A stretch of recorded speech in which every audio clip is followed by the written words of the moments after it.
Untuk setup scalping yang Cik akan share kat korang ni, korang perlukan time frame H1 ke bawah. Korang tahu tak divergence? So divergence ni adalah teknik yang diguna untuk setiap time frame lah. So apa yang Cik tunjuk kat korang ni adalah satu divergence punya movement. Okay, divergence up. Basically untuk setup scalping yang Cik akan bagi tahu ni adalah dia akan bergerak dalam dua cara. Satu, divergence yang touch ketiga, lepas tu jatuh. Okay, ni basic lah. Masa semua orang tahu, betul tak? Yang kedua dia adalah 1, 2, 3. So this adalah benda yang korang akan terapkan. Kalau korang pakai benda ni dekat time frame kecil ni, mostly boleh dapat. Kalau time frame besar lagi sedap lah sebenarnya. Cumanya time frame kecil pun korang still boleh apply guna teknik divergence of the fakie ni. Belah kanan ni kita panggil sebagai fakie lah. Ni orang panggil respect. Ni respect, yang ni tak respect. Kedua-dua ni kita boleh pakai. So teknik dia adalah ni, yang tak respect ni. Kita nak tengok resistance ataupun support selepas ada breakout di area sini. Divergence ni bersifat apa tahu? Dia naik dan juga dia turun. Cumanya dia akan bergerak macam ni. Nampak tak dia naik macam mana? Macam ni. Ni divergence. Kalau menurun pula dia macam ni. Ni turun macam ni, macam ni. Benda ni yang kita cari. Kalau trending up, kita kena tanda dekat atas. Kalau trending down, kita kena tanda dekat bawah. Contohlah, korang pergi tanda macam ni. Ni bukan divergence. Yang ni kita panggil sebagai trend line breakout. Di sini pun sama juga. Korang tanda macam ni. Ni bukan divergence Yang belah kanan ni, ni orang panggil trendline breakout juga. So kalau divergence ni, tanda dekat bawah guys, macam ni. Dia berlawan. Divergence ni basically kita akan pakai satu line je lah. Sama ada kita nak tanda dekat atas, kalau tengah trending up. Kalau tengah trending down, kita akan tanda dekat bawah. Kalau kita tengok dekat time frame M15 sekarang ni, korang nampak tak pergerakan yang ni? Pergerakan ni best bila kita pakai dekat all time high ataupun dekat price yang banyak bagi sideway lah. Okay, ni M5 punya time frame, korang dapat nampak. Ini berlakunya satu divergence. Dia menaik dan dia breakout. Once dia breakout ni, korang kena identify mana SNR yang terdekat dia. Sebab mostly price akan reacting dekat situ dan kita just kena tunggu confirmation untuk kita execute kita punya position. So this is the breakout. So korang tengok dekat sebelah kiri dia, ada satu resistance sini. Sini pun ada satu resistance. Antara dua ni aku akan ambil this base lah kat sini. So kat sini kita akan execute position sell. Dekat sini kita akan masuk sell. Let's say kalau contoh penurunan. Korang nampak ini ada penurunan yang agak cantik kan kat sini kan. Cantik je dia turun sini kan.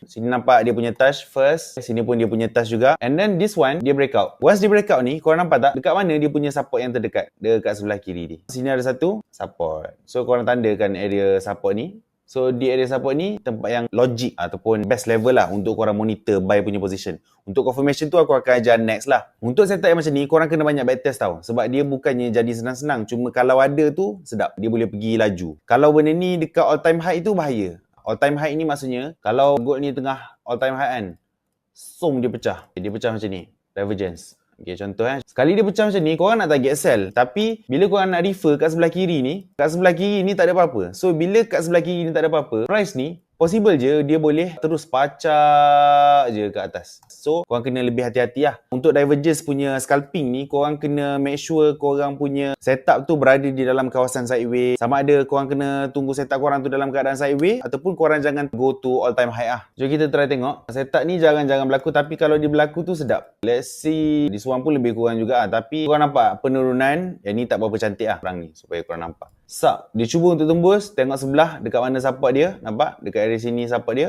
Sup. Dia terjun. Pacak.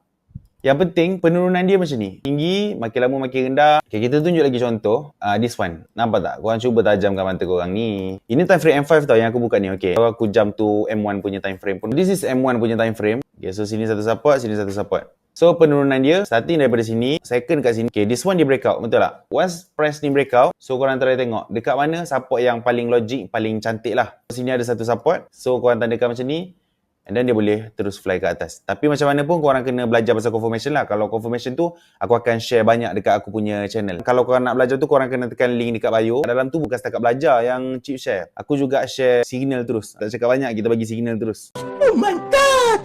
Wow! Highest point adalah sesuatu tempat yang risky untuk kita masuk senang-senang. Masa dia tengah all time high tu senang-senang nak masuk sell. Yang tu bahaya. Yang tu korang kena monitor dekat lower time frame lah. Yang tu kena lagi teliti. Dan kalau nak teliti-teliti macam ni, kena ada pengalaman lah.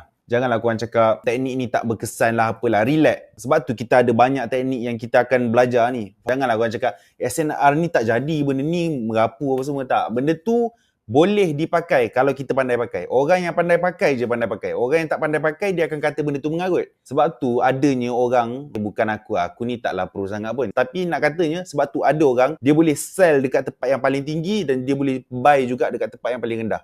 Sebab apa? Sebab ada ilmu lah. Ilmu tu benda-benda macam ni je. Cumanya kita kena faham. Kita tunjuk lagi contoh last. Ini pergerakan menurun. Once dia bagi breakout, okay, bila dia bagi breakout macam ni, hati-hati. Kita kena terus tengok dekat sebelah kiri dia. Sebelah kiri dia sini ada satu support lah. Yang ni clear lah, nampak tak? Dia collect dia punya base kat sini. So dia collect dia punya base kat sini and then dia fly ke atas.